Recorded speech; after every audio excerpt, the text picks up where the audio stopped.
welcome back to the MoCo Millennial. I'm right now at the residence of Ana Sol Gutierrez. She's a delegate up in Annapolis and also running for Council District 1. She's been around for quite a while and was running as the first Latina in the... Latina in 1990. First Latina elected in Maryland to any position. Yeah. Wow.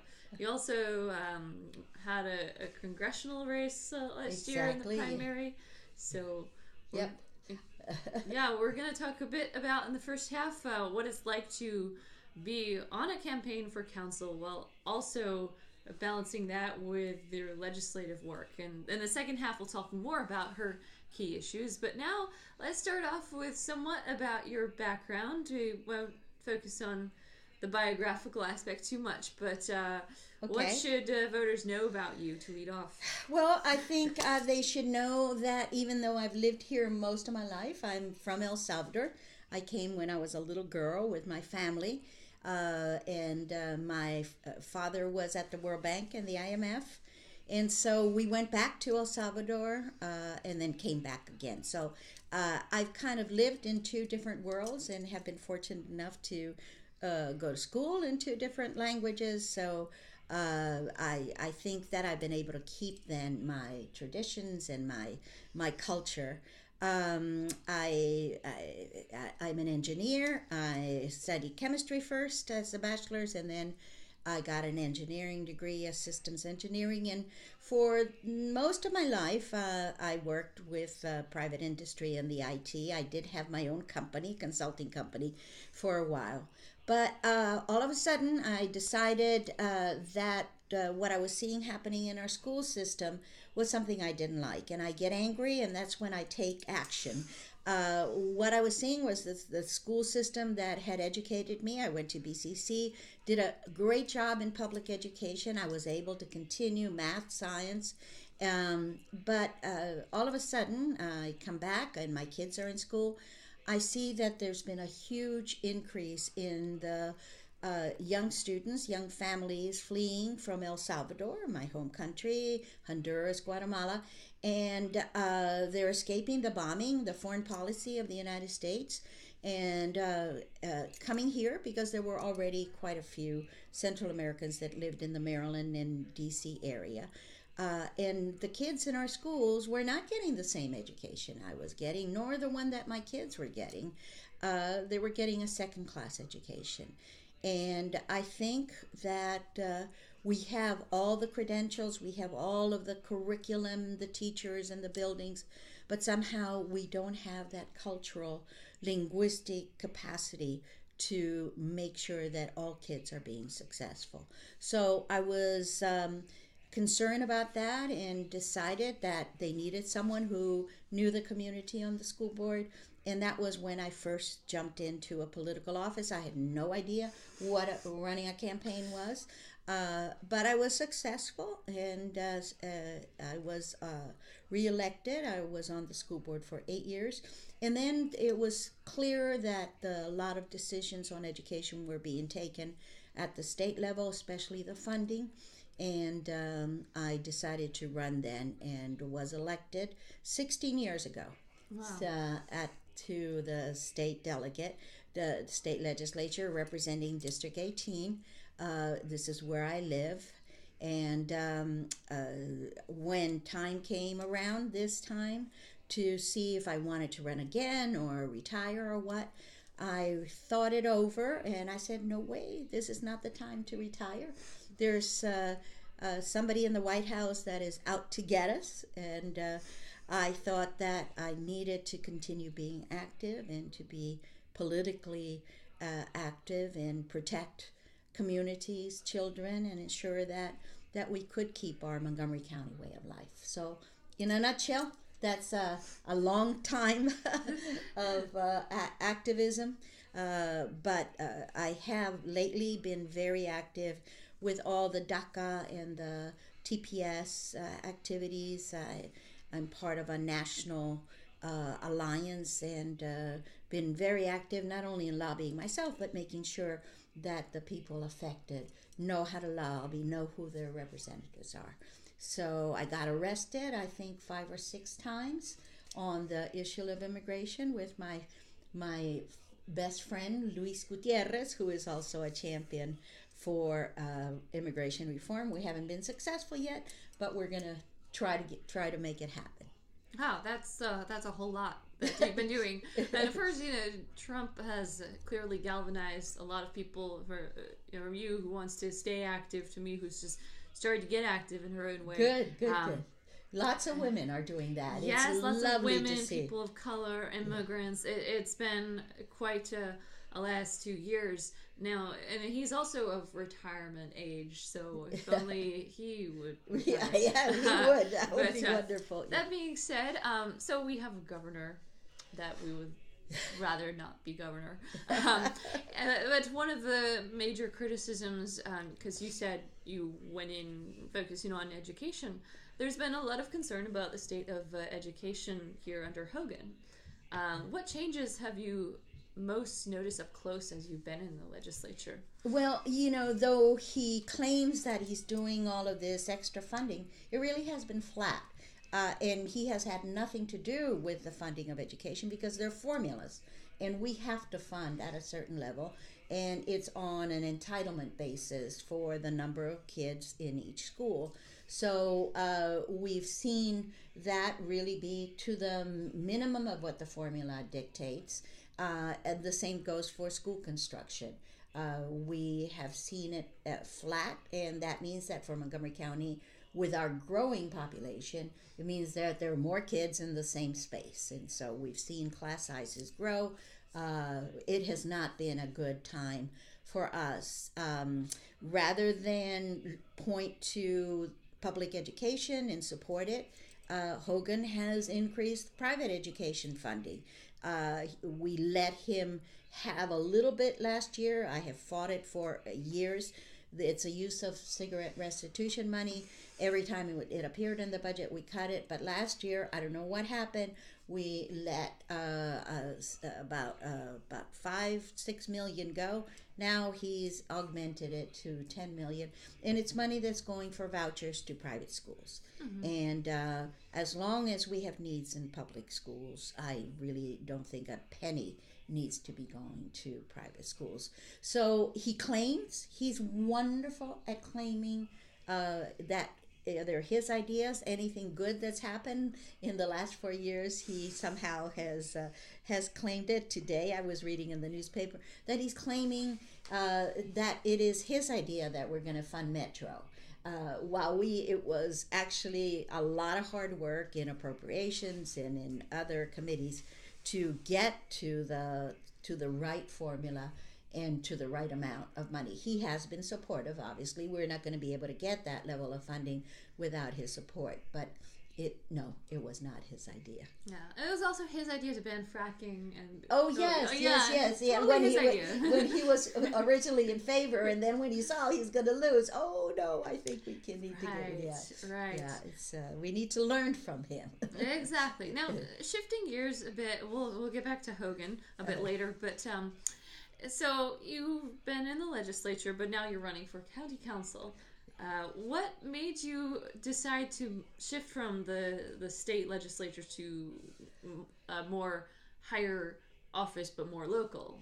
Yeah, well, a lot of people ask me that. They say, "What are you going back to a smaller government?" But that's exactly what's attractive. There are only 9 of us on the county council, so it only takes 9 people to make something happen.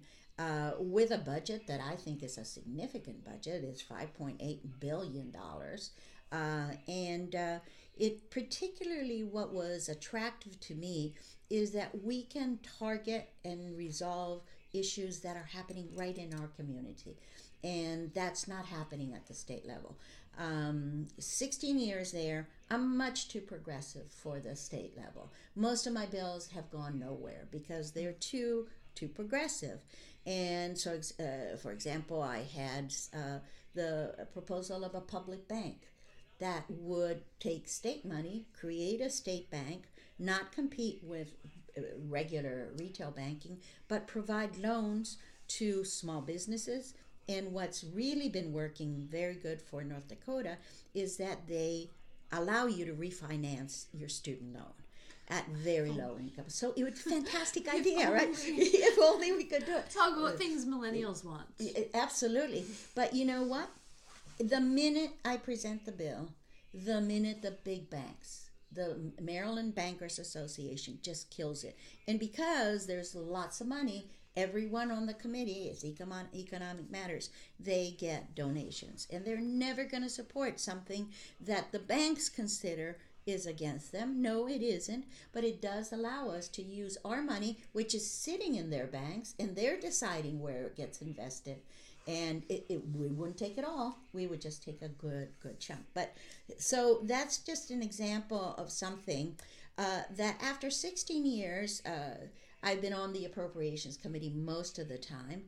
And I really have seen how state government works, what gets funded.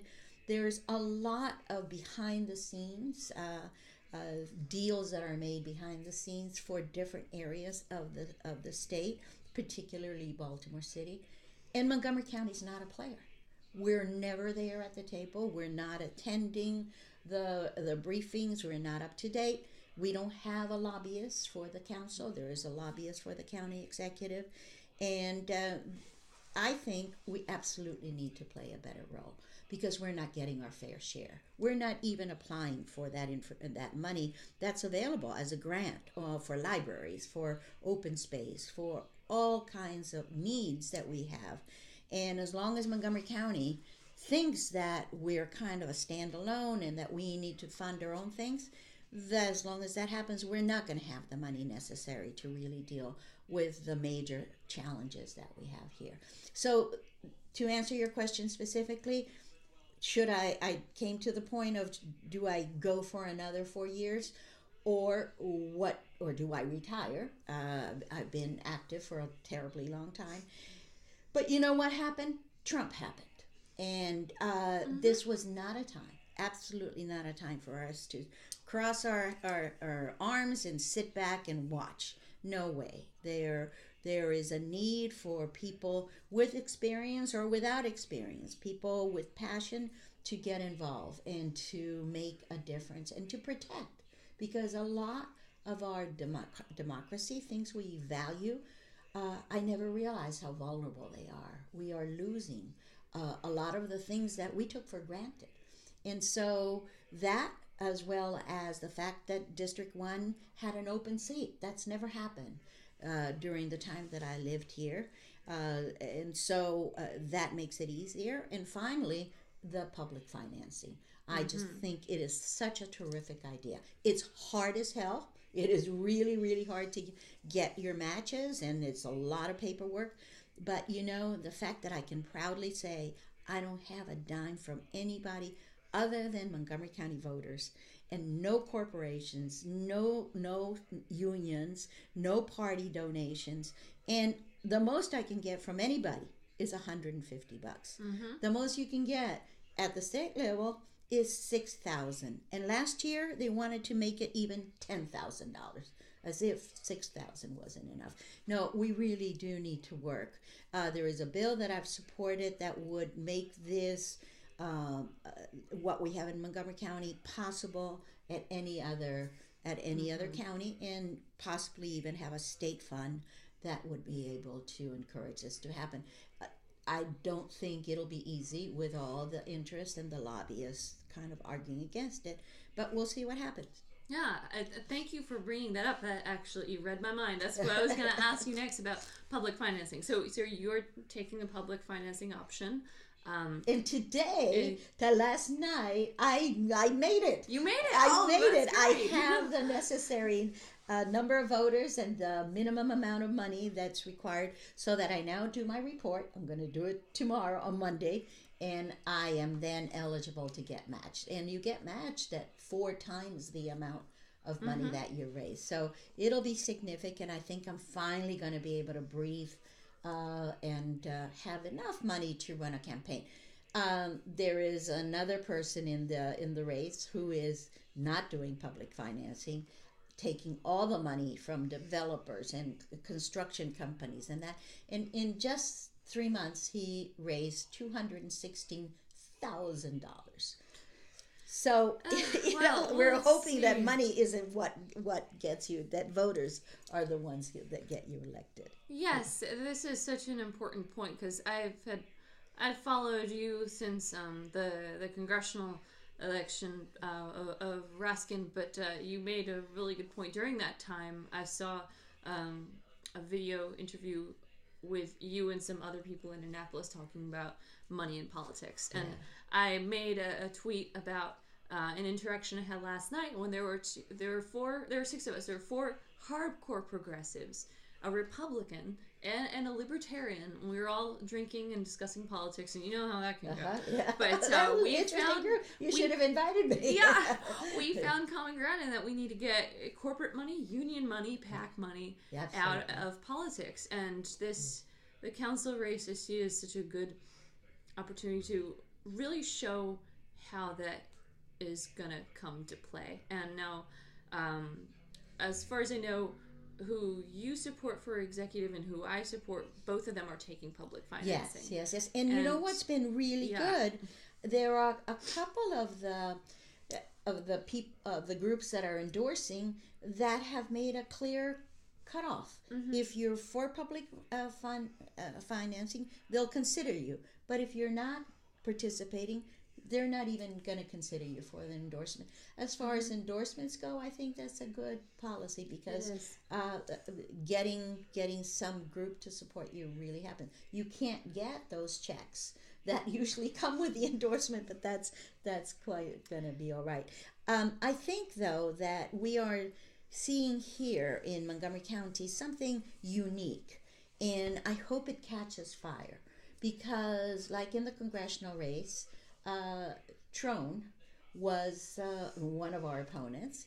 I did the calculation. He spent $432 for every one of his votes. I spent 8 cents. Now he spent $13 million. I didn't have that kind of money, Wow. but we both lost. So I think that we're seeing at the congressional level. We have a race this year. Again, Trone is running for it. I think he's learned his lesson. He is no longer self-financing. He is taking donations because you really do want to feel that people have an investment in getting you elected, and that's through their donations. So. Right. So that's something I'm really on the lookout for the for council at large. Like I have on the show disclosed who I support for executive, but for at large, I might know who I'm voting for, but I'm not going to say just because I want to have all different people. And I also say I want to have people I disagree with at some point. But for me, the public financing is kind of the ultimatum. I will not be supporting anyone who doesn't take it. Good. I think because campaign finance reform is the make or break issue for me. It's the umbrella under which all other issues are subject to, in my opinion. So that's such a huge. That's good, and you should share that with as many people because I think that not too many people know about it, and so they're not using it as a discriminator. But I can tell you, it is very hard to be able to be successful with public financing. So when you are able to get accredited or that you're allowed to be certified as in public financing, it has meant that you have really had to work with the voters, and I think that's good. That's hard, but it's a good thing. Yeah. So one of the things we're going to find out is this strategy is it catching on? Like, are people making this decision based on the work that people do to get the public financing, or is money still the be-all, end-all? Yeah, so that'll be a good test. That's a great test. We will find out. It's going to make it interesting. Now, to close out this session, just tell us about what it's like to, I mean, you once considered retiring, but now you're in the legislature and you're campaigning. How much do you sleep? What do you do day to day? You're up in Annapolis. You're here. You're there. You're around District 1, which is pretty big area wise, and you have to be over in Annapolis. So What is Well, it like? well, just let me tell you, my secret to ever doing anything, I had 3 sons. I was a single mom, worked full time. The thing is, you don't sleep. You simply, I need 4 hours. That's fine, and that gives me a few more hours to I need 5 get or the work 6. done. Well, but you're good. You're good. They say 8 is the minimum you should have. I couldn't do it. No, but you know what? In a way, it's been really good because I've had to prioritize and focus on what's important. And you can't do it all, and I keep on reminding myself of that. But as an experienced state legislator and being on appropriations, I know the drill. I know what we have to do, what I have to pay attention to. I'm the vice chair of a committee, so we have hearings continuously. We oversee all of the administration. That means all of the governor's cabinet comes to us, from Board of Elections to the parole board, all the departments, well, just just a lot of that, and you get a sense for what are they managing, how well are they managing. We also get audits. Audits, I love audits. They reveal all kinds of bad things happening that nobody notices. We just had one from the IT department. We established this DO-IT, Department of Information Technology, under O'Malley for the first time. That's my background, and oh my God, the last secretary and deputy did all kinds of things.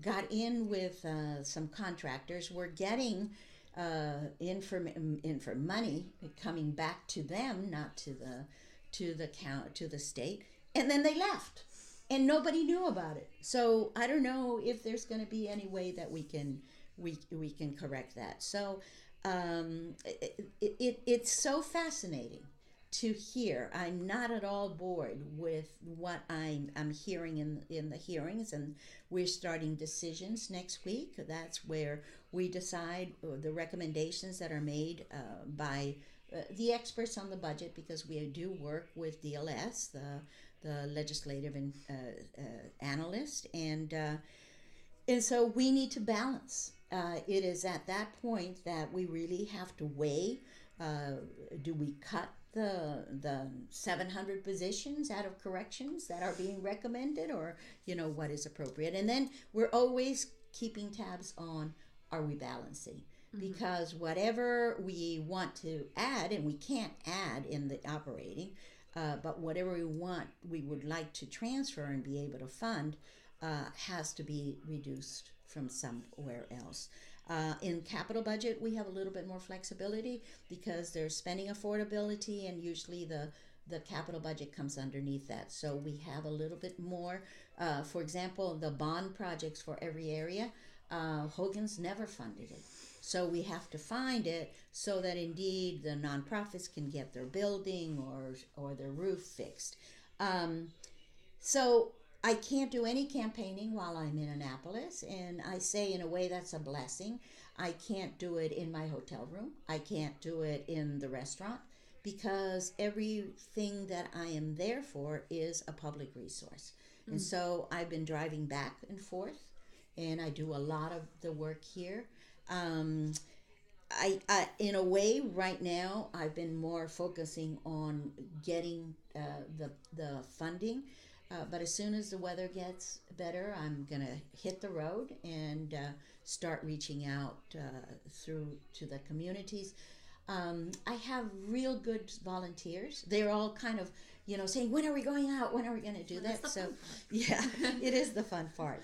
And to me, the challenge is, it's a brand new district. It's not my lovely district, District 18. I love it because it's so diverse. I have a large Latino community, the largest in the state. And it was really very, very encouraging to work with them, to register them to vote. And now they're performing at a much higher level than many of the other precincts. So I have to make an effort to be known. And this program, hopefully, is one mechanism. There's now social media, lots more of ways to get in front of the voters and have them see who you are. Yeah. And see if they like what they see or perhaps not. Yeah, which is why you should like and share. Yes. Okay, so we're going to take a break, and in our second segment, we're going to talk about what you are doing in Annapolis and how to grapple with Hogan and what kind of the balance of power between Hogan and the Democratic-controlled legislature, and may it stay that way, except without the Hogan. We'll see. All right, so we'll be right back.